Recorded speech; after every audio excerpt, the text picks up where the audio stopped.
Hello दोस्तों, स्वागत है आपका आपके अपने चैनल लीगल न्यूज एनालिसिस पे। जैसा कि दोस्तों हम अपने इस चैनल पे नेशनल एवं इंटरनेशनल न्यूज कवर करते हैं और उसका लीगल पर्सपेक्टिव आप सबसे शेयर करते हैं। तो दोस्तों, जो आज की न्यूज मैंने कवर की है वह है राम सेतु को लेके। हाल ही सुप्रीम कोर्ट ने कहा है कि संवैधानिक पीठ की सुनवाई के बाद राम सेतु को राष्ट्रीय स्मारक घोषित करने के मामले पे जल्द ही सुप्रीम कोर्ट में जो है वो सुनवाई की जाएगी। सुप्रीम कोर्ट ने गुरुवार को कहा कि वे राज्यसभा के पूर्व विधायक सुब्रमण्यम स्वामी द्वारा दायर जनहित याचिका पर जो है वो सुनवाई करने के लिए तैयार हैं। दरअसल इस याचिका में केंद्र द्वारा राम सेतु को राष्ट्रीय विरासत स्मारक घोषित करने का निर्देश देने की मांग जो थी वो की गई थी। मुख्य न्यायाधीश DY चंद्रचूड़ और न्यायमूर्ति PS नरसिम्हा की पीठ ने भाजपा नेता की दलीलों को ध्यान में रखते हुए अभी तक इस मुद्दे पे कोई निर्णय नहीं लिया है और इसलिए जनहित याचिका को अभी सुनवाई के लिए सूचीबद्ध कर दिया गया है। CJI ने कहा कि संवैधानिक पीठ के मामले खत्म होने के बाद ही हम इसे सूचीबद्ध करेंगे। सांस्कृतिक जो मंत्रालय है वह इस मामले पे जो है वो ऑलरेडी विचार कर रहे हैं।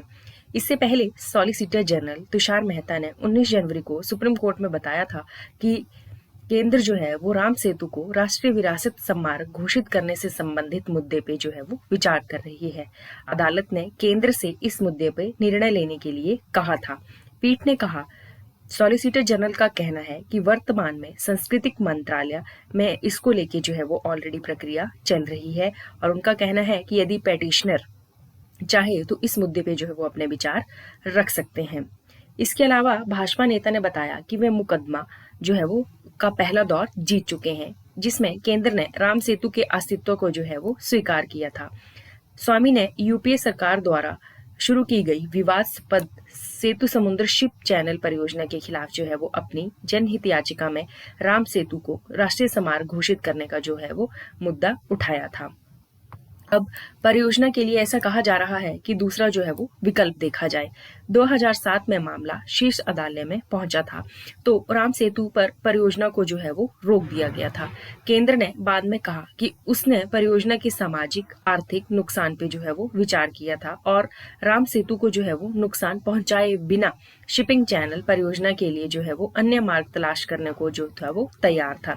मंत्रालय द्वारा जो है वो हल्फनामे में ये कहा गया है कि भारत सरकार राष्ट्र के हित में राम सेतु को प्रभावित किए बिना और कोई नुकसान पहुंचाए बिना सेतु समुद्र शिप चैनल परियोजना का विकल्प का पता लगाने में एक बार फिर से विचार कर रही है।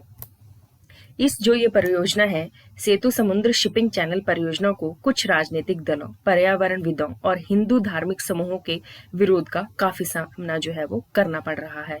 सुप्रीम कोर्ट ने 13 नवंबर 2019 को केंद्र को राम सेतु पर अपना रुख स्पष्ट करने के लिए जो है वो 6 सप्ताह का जो है वो समय दिया था। इसने स्वामी को केंद्र की प्रतिक्रिया जो है वो दायर नहीं होने पर जो है वो अदालत का दरवाजा खटखटाना पड़ा था। अब दोस्तों, अब मैं आपसे डिस्कस करूंगी कि जो सेतु समुद्र प्रोजेक्ट है वो क्या है। यूपी सरकार के वक्त में 2005 में इस प्रोजेक्ट का जो है वो ऐलान किया गया था। शुरुआत में इस प्रोजेक्ट की लागत करीब 2.5 करोड़ रुपए थी और अब 4,000 करोड़ जो है वो तक इसकी जो है लागत बढ़ गई है। इसके तहत जो बड़े जहाजों के आने जाने के लिए करीब 83 किलोमीटर लंबे 2 चैनल जो थे वो बनाए जाने थे। इसके जरिए जहाजों के आने जाने में लगने वाले जो वक्त है 30 आवर्स का वो कम हो जाएगा। इस चैनल में से एक राम सेतु जैसी एडम ब्रिज भी जो है वो उसे कहा जाता है, इस चैनल में वो भी इन्वॉल्व था और जहाजों को जो है वो वहीं से गुजरना था। अभी श्रीलंका और भारत के बीच इस रास्ते पर समुद्र की गहराई कम होने की वजह से जहाजों को जो है वो लंबे जो रास्ते से आना पड़ता है।